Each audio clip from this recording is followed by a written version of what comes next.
ton jeu de machin là. Vas-y alors, je laisse passer avant que vous prenne le collecteur.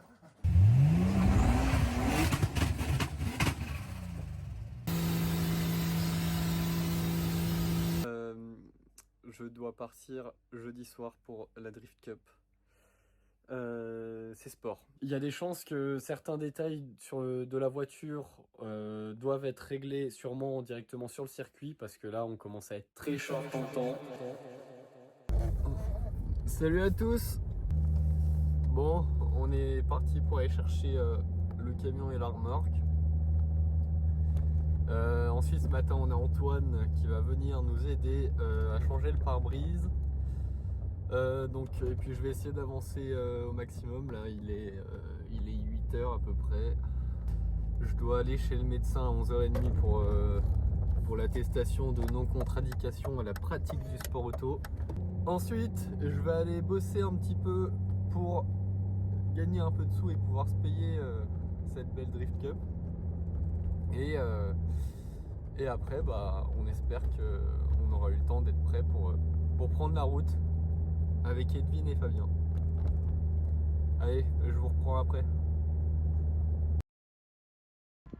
Bon, comme c'était prévisible, à 21h on n'était pas prêt à partir, mais j'avais eu l'idée d'aller faire des derniers essais derrière chez moi avec la G35, histoire de faire des derniers réglages et s'assurer que la voiture était prête. Sauf que, comme vous pouvez le voir, j'ai emmené Fabien avec moi qui avait la mission de filmer mes passages d'accélération.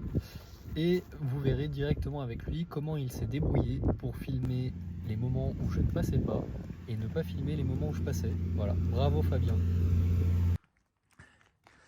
Bon les gars, on est sur la fin du chargement. Là-bas, on charge le Barnum. Bon, tu regardes pas le garage, c'est le bordel affreux. Horrible. Ouais, c'est un petit peu la course, donc voilà. Là, on charge les derniers préparatifs, on y est depuis ce matin.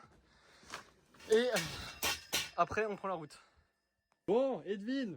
C'est qui ça? Fabien, où est-ce qu'on en est, Edwin? On en est où? On en est qu'on se casse? Ouais, bon, il est 22h passées. On vient enfin de tout charger. On verra ce qu'on a oublié sur place. C'est que là-bas qu'on verra. Ouais, bon, franchement, ça va. On s'est plutôt, Normalement, s'est plutôt bien démerdé. Ouais.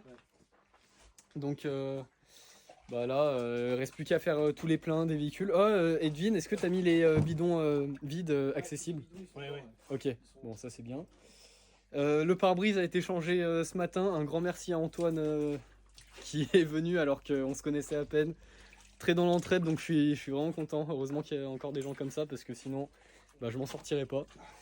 Et puis voilà, et ça nous fait quelle heure d'arriver ça, Edwin? Je sais pas, dans 3 jours. Ouais, non, on devrait arriver vers 3h du matin. Donc bon, on fera la petite nuit. Non, ça va, vous pouvez dormir dans la voiture, vous avez le droit. Bon, on donne un peu de net. Ouais. Oh, il fait tout noir. Oh non. Bon, premier petit arrêt. Donc on devrait arriver à mon avis vers 3h30. Bon, ça fait un peu cher payer le Airbnb. Pour y rester 4h30 de temps dans le Airbnb, ça fait un peu cher la nuit, moi je trouve. Bon, pas grave. Ça fera pour la première. Bon allez, on a fait les petits contrôles et puis on reprend la route. On est presque arrivé, on est à une demi-heure de l'arrivée. L'équipe est présente, c'est déjà pas mal. Tous dormi 400 heures. Il est 3h là? 3 heures, ouais. Pas mal. On est sur l'autoroute suisse. Et allez, on va enfin pouvoir repartir. Putain. Hop. C'est parti. Ouais.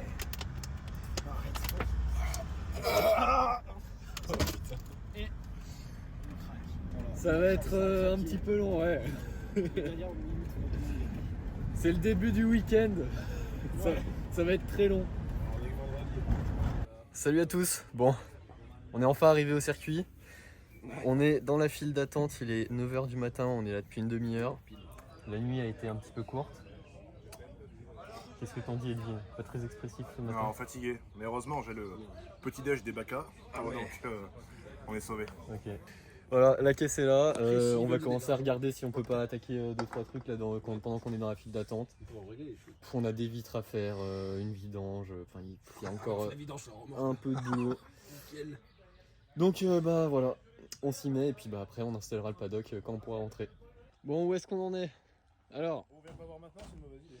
on a Fabien qui essaye de brancher cette putain de tablette avec l'application de Tuner Studio qui coûte quand même 15 € pour ne pas marcher pour l'instant. Edwin qui essaye de poser la déco, qui se fait bien chier en plein cagnard. La merde. Voilà. Il est heureux de travailler. Et puis bah voilà, on avance gentiment. Là on se rapproche de plus en plus de l'entrée. Allez, tonnelle en place. Bon, on se bouge à décharger le camion, le repositionner. Et ensuite, va falloir qu'on attaque toutes les dernières choses qu'il nous reste à faire sur la voiture. Voilà, on n'a pas prévu de chômer aujourd'hui. On va essayer de faire le maximum pour passer le contrôle technique le plus tôt possible. Au moins, on aura déjà la sûreté de pouvoir prendre les essais.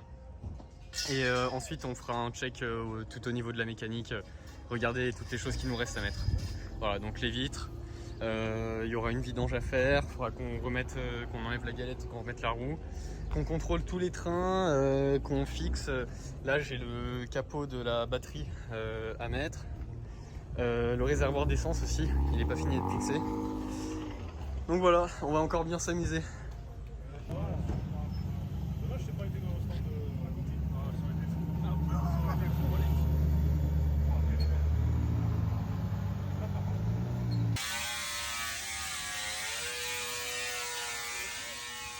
Ouais. Pour de l'air. Bon Edwin, on revient du contrôle technique. Comme ça, le mec avec les billes devant les yeux là. Bon, on a validé le contrôle technique.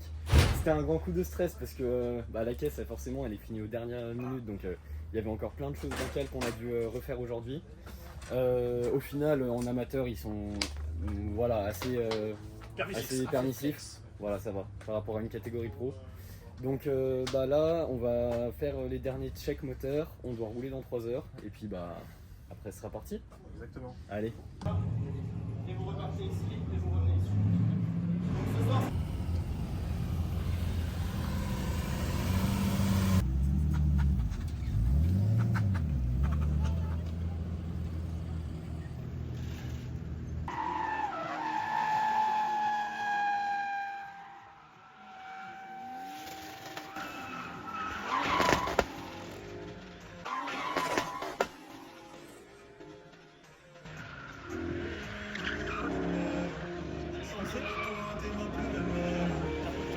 Non.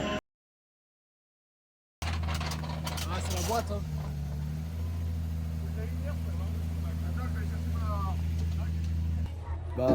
Deux cloche-clics. La boîte qui nous a lâché en même temps problème électrique. Donc là, problème électrique, a priori ça a l'air d'être pas mal. La caisse elle redémarre. J'avais tout l'électrique qui m'a lâché, j'avais plus rien qui fonctionnait. Donc déjà là l'électrique ça apparemment c'est reparti. On va voir pour la boîte. J'avais pris une boîte de rechange mais c'est une boîte de 320 Fiti avec gros flector. Donc on va voir si on n'arrive pas à adapter, faire quelque chose. Voilà. Et donc les essais malheureusement pour vendredi soir c'est foutu et puis on va se donner au max pour que la caisse soit prête pour demain.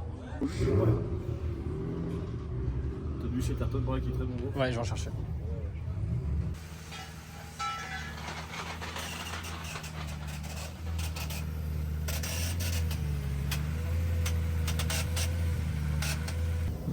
Vous avez pas le démarreur qui essaie de s'enclencher?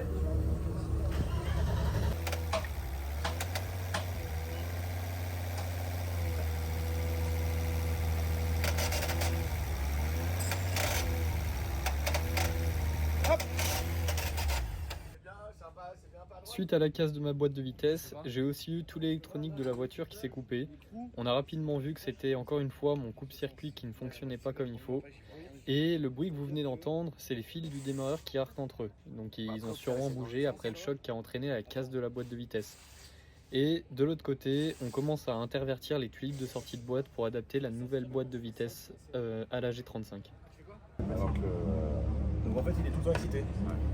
Donc t'as ta cause qui a dû se serrer et le faisceau qui a bougé, qui est venu se poser sur l'excitation. J'ai le droit de te mettre une petite claque. Demain. Demain. Ouais, demain. Non, demain. Là, regarde. Côté électricien, je vois un coup d'œil là-bas. Prends la lumière. Ah mais j'ai compris de quoi vous parliez. Hein. Ouais, le gros plus 12, bien touché. Ça fait des étincelles. J'ai cherché le bruit, mais. Pas mal. C'est bien ce que j'entendais, c'est les dents qui essayent de s'enfoncer sur le Pas très... Pas concluant. Tu veux que je tape comme ça toi? Non, entre les deux, pour les écarter. Pas Putain, pour faire. ouais, je tape comme ça. Juste pour écarter les deux pièces. L'une par rapport à l'autre.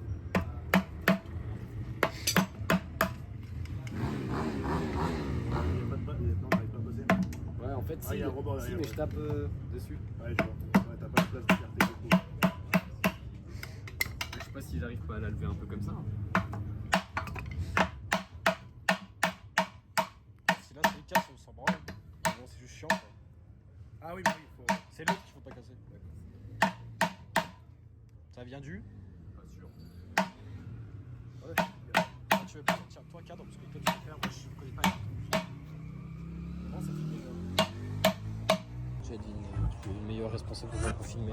Juste toi tu es. Ah ouais, mais alors là, en pleine nuit, je suis pas sûr que ça rend grand chose. Non mais le combat on sera tout. Par contre ça tourne tout le temps. Ah oui. Bah, c'est pas grave. Ça va les copains? Bon les gars, on est bientôt à la fin de journée. Problème électrique, ça c'est réglé. Ça doit être bon. J'avais le coupe-circuit qui est pas de la merde en plus, quand même un Sparco, qui a complètement cramé.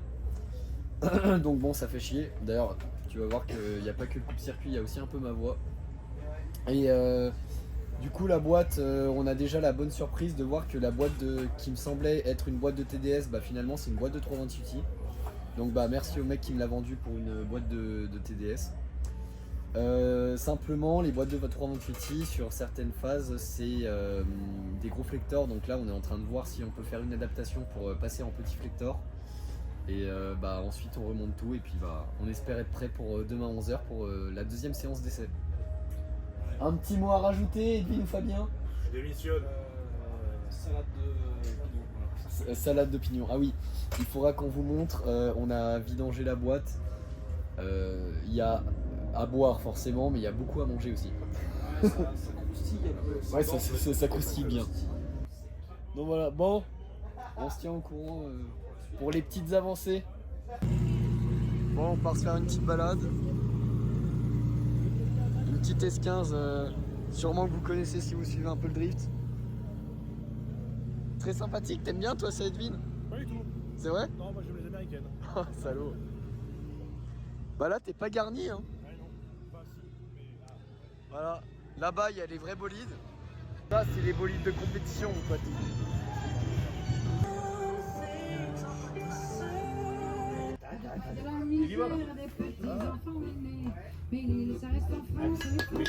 On sort l'arme, on sort pas la pièce.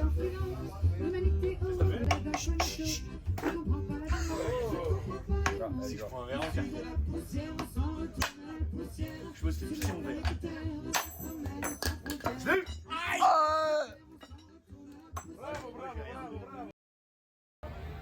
Deuxième jour, on n'a pas eu beaucoup de temps pour remonter la boîte et tous les périphériques le matin, donc j'ai pas eu le temps de vous filmer ça.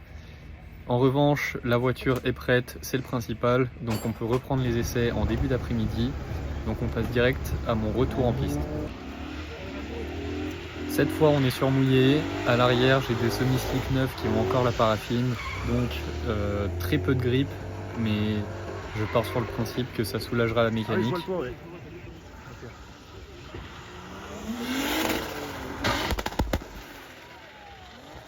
Mon Dieu. Ah non, pas déjà. Qu'est-ce qu'il y a? Non, qu'est-ce qu'il y a, putain? Et voici comment on s'est retrouvé avec deux boîtes cassées dans le même week-end. Donc t'imagines bien que suite à la casse de la deuxième boîte, on s'est dit que là on avait un réel problème sur la voiture.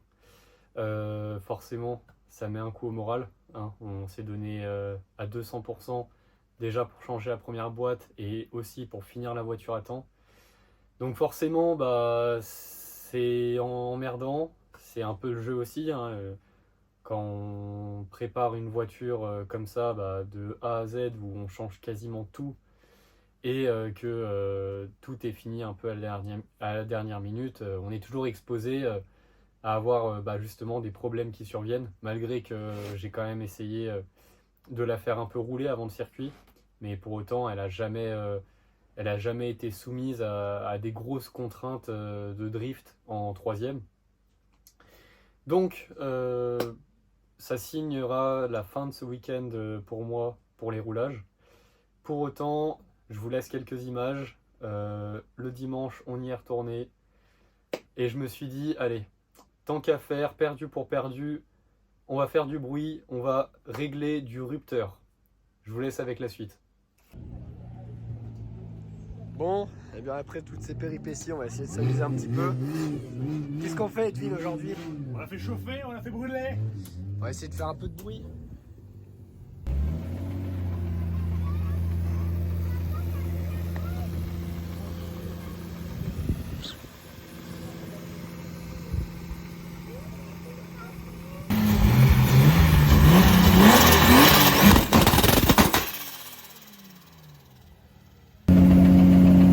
La table, en fait, c'est...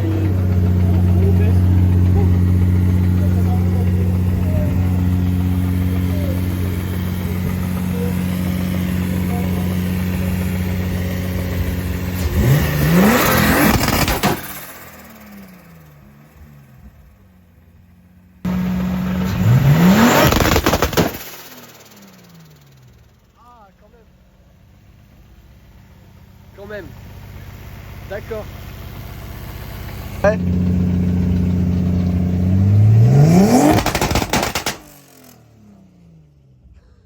T'as fait quoi là?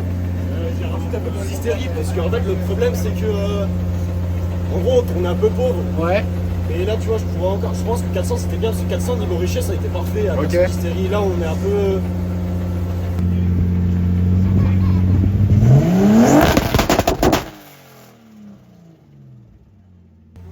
Ouais, ça pète fort.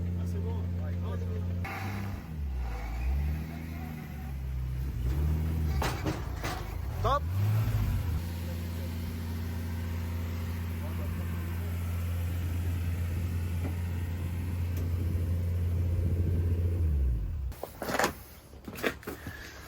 Bon, et voilà la fin de ce week-end.